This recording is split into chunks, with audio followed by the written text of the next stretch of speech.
Hello, everyone. Welcome to the Garden State Greenlight, a podcast powered by ROI-NJ, examining the business, policy, and economic forces shaping New Jersey's film and television industry. I'm your host, Thomas Phillip, multimedia journalist for ROI-NJ, as well as a filmmaker, writer, director, producer, editor, and performer. And today I'm incredibly excited to bring you this episode. Today's guest is filmmaker and New Jersey Motion Picture and Television Commission Senior Advisor David Schoner. I would also call him the face of New Jersey film, and he's got the best mustache in the game. David, welcome, welcome. Thank you for coming. Thank you, Thomas. How are you? Thank you very much. David, for listeners who may not be familiar with your background, can you walk us through about your career in film and how you came to work with the NJMPTC? So it's really a kind of a fun thing in a way because back when I was a teenager, there was only five channels on TV. I know I'm making it sound like it's a day, but I really wanted to be involved in film. That was my desire, really, to be in film. I didn't want to do anything with TV. And as a teenager, I was like, well, how do I do this? Well, so I had a paper route, and what I did is I knew how many tips I needed to make every week in order to use my Super 8 camera, my Super 8 projector, my editing system. So I knew it was like $7.58. I needed to get that. And I really started developing story and developing wanting to be in that through that world. And now, because technology wasn't what it is today, where you just film something on your phone, you had to go through the whole process. After you shot it, you had to bring it down to the local store. They sent it off to get it developed. You got it back, all that kind of stuff. So that was my biggest thing. And then I went to New Jersey City University, which was Jersey City State at the time. And one of the key things for me was internships were just starting back then, internships, co-ops. And I wanted to get that. I wanted some sort of hands-on experience. But also back in the day, there was only a lot of public access TV. And it was when cable was just starting to get busy and explode. And I really didn't want to be on I didn't want to be in a public access TV station. No disrespect to them. It just wasn't where my heart was. It was in feature films.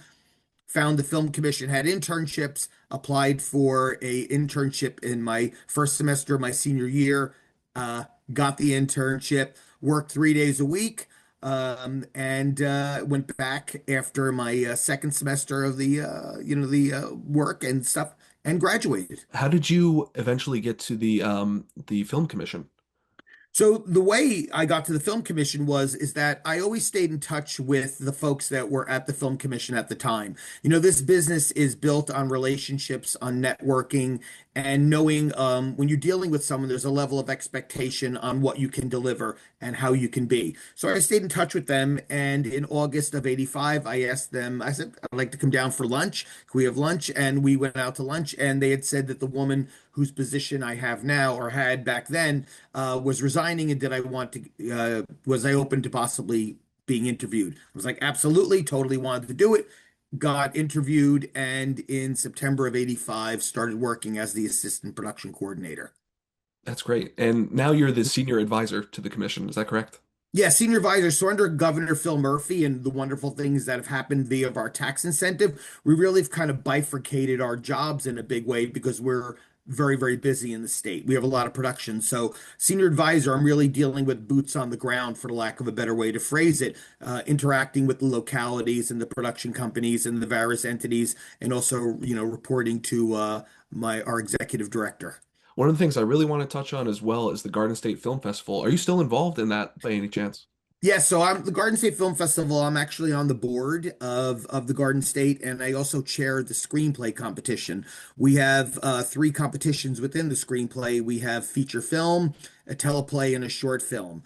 And so we have eight readers that read all the scripts and pick winners. We actually do a live table read of the feature film winner. It's usually Sunday morning of the festival, and this year it is on March 29th.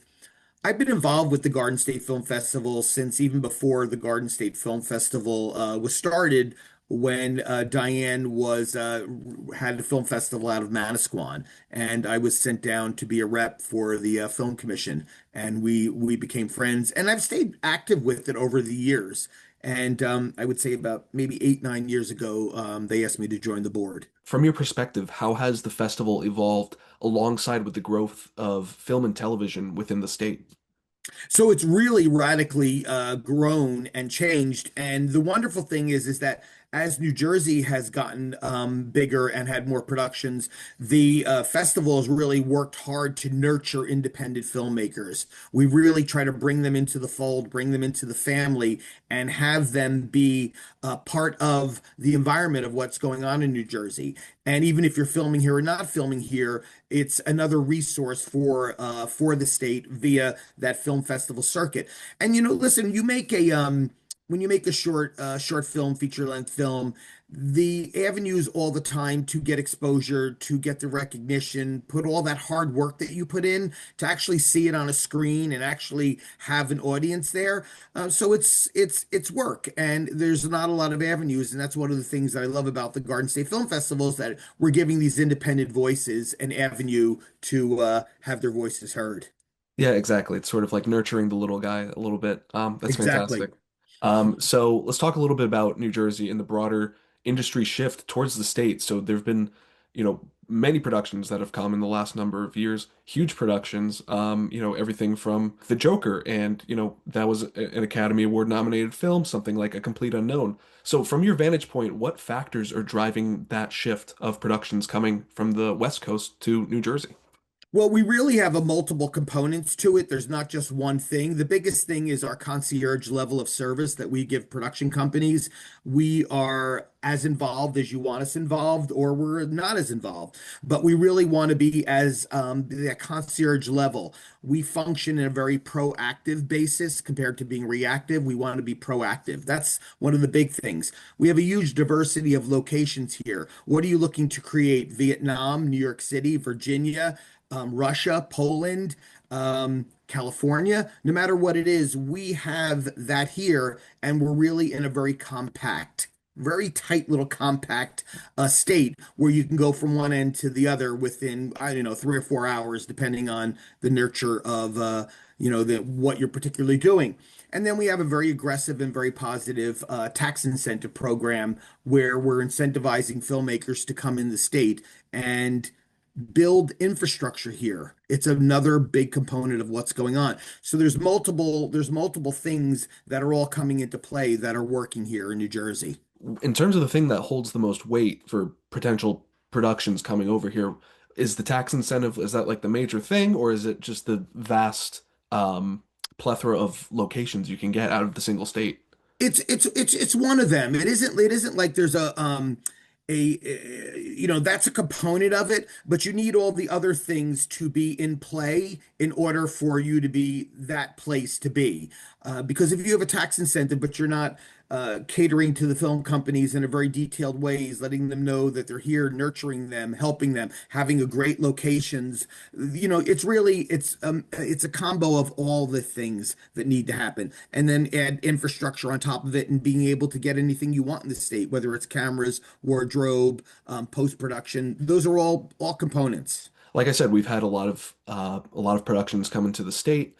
So how's the state positioning itself to support long-term production for film and television? Well, the state is positioning itself for long-term production is by having the infrastructure here in the state, whether it's Netflix, Lionsgate, 1888, Paramount. You want to have that infrastructure here so that you have those campuses, those communities that keep on nurturing those filmmakers and making yourself a destination. Netflix obviously has a big presence in the state, but so does Paramount, so does A24, NBC Universal, Amazon. I mean, if they're making movies, Neon, if you're making movies, you're making them in New Jersey. Miramax, it is a place that we're going to take care of you. And so it's not just one particular studio that's here. It's a combo of everybody that's coming in, depending on the volume of content they're creating. Now, since we're talking a little bit about the future and the long-term goals here,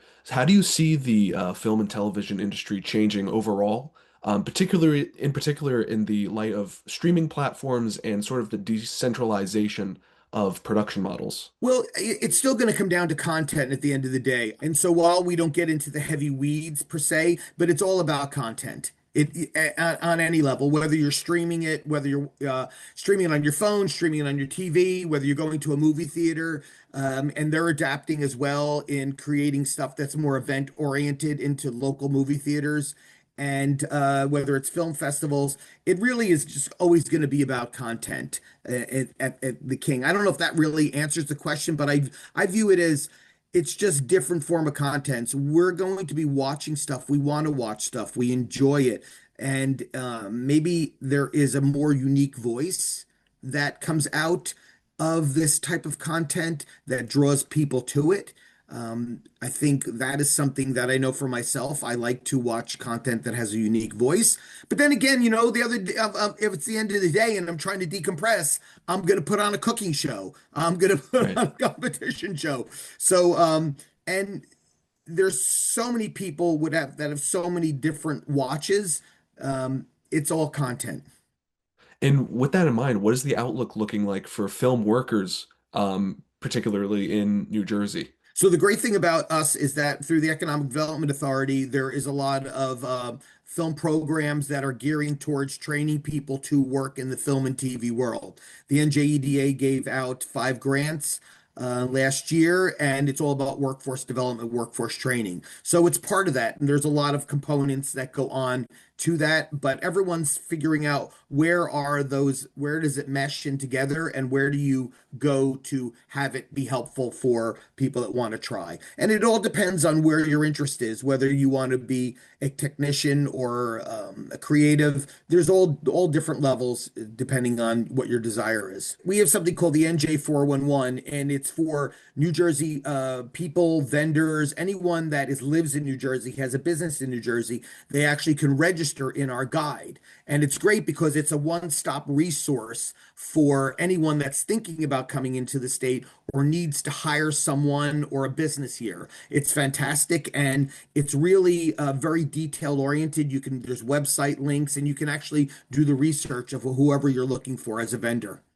And where can vendors register for that? So they go to just Google, if they Google the New Jersey Film Commission or whatever internet search platform you're using, just go to the New Jersey, just do New Jersey Film Commission. And it's our website is very it's laid out very simplistic in a way, and I don't mean that in a negative way. I mean, it's very laid out very clearly. The tabs pull down, and you should just go to it and find out everything you need to know about filmmaking in the state. We also have our Real Scout software if you're looking for locations. We have stuff about the tax incentives. We have productions that have filmed here already. So it's a very detailed, thorough, chock full of information source that you can find anything you want. And then you can just call us as well. So you've worked as a producer, as a filmmaker. How has this firsthand experience informed the way you approach your work today in your position? I think, having worked as and I produced a couple independent shorts and independent feature films and done stuff,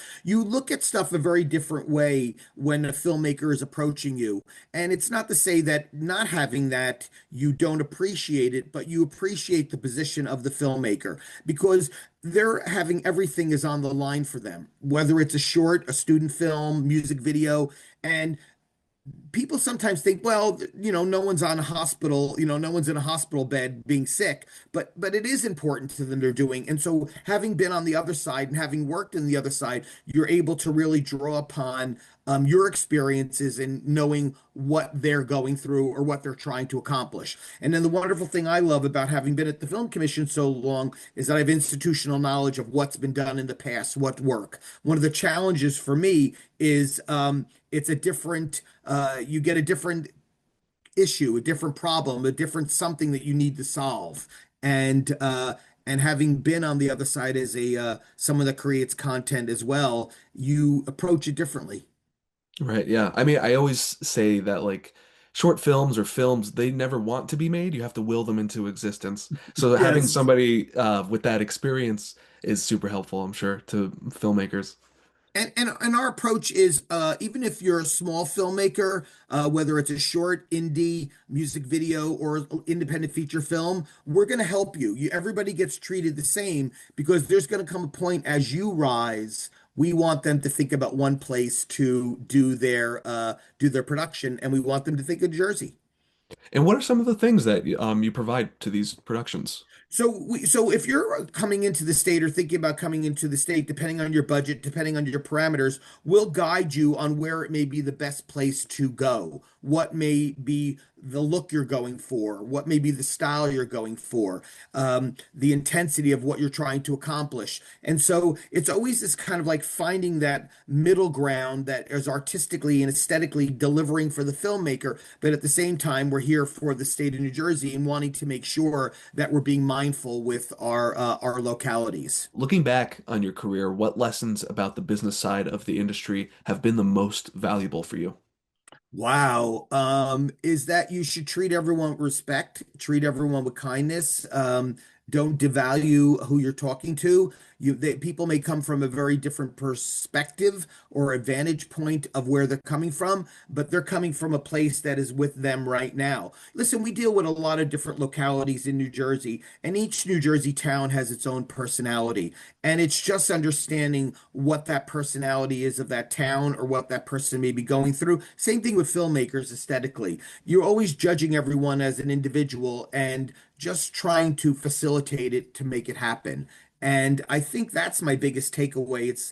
It's just going with it in how do we solve it and not trying to be judgmental. Maybe that's more or less what it would be, and parsing it out that way. It's a good way to live life as well.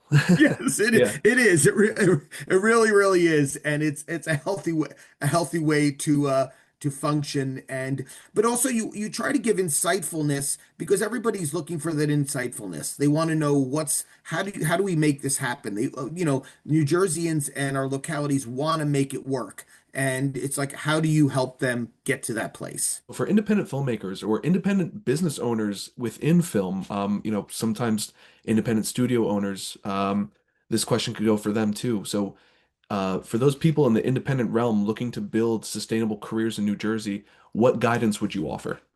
So I think if so it depends on multiple aspects of what you're doing, but I think if you're creating content and stuff like that, I always talk about what is your voice? What is that distinctive voice that you're putting out there? That's how you're going to get attention as someone who is creating content, whatever that content may be, even if it's on any of the social media platforms. It's like what is distinctive about it? What is unique about it? I think that if production companies, and we have a lot of production companies in New Jersey, and it's obviously it's just the quality of work, and sometimes it's finding your niche. What is your niche that you do? Where is that little space that you're in and you're making a living out of it? And this business is always a hustle. I've been very blessed and fortunate to be at the Film Commission for such a long period of time, and yet at the same time keep myself creatively sane and doing little projects on the side that kind of keep me active and keep me creative. And it's just I really do think it's just finding that voice of whatever it may be. Listen, registering yourself with our guide is a big deal. People go to it all the time, being actively involved. There's meetups all over the place. You want to keep on connecting with people because business, whether it's creative or whether you're a technician, it's all interrelated. It's all, how do I work with someone? How do I make it work? And also a level of expectation in what you deliver. How do you maintain that balance of keeping the creative intact while also keeping your, business life fulfilled?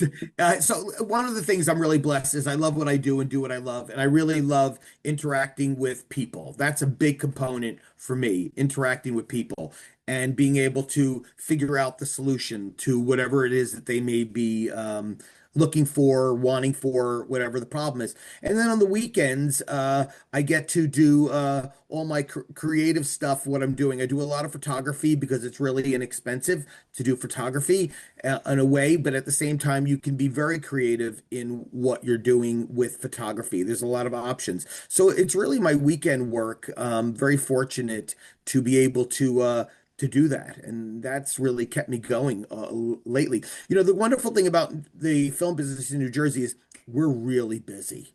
We are really, really busy. So the time I spend doing my creative stuff is really, it becomes a little less because you have a work-life balance on the weekend. But if you want to be creative, you'll find the time.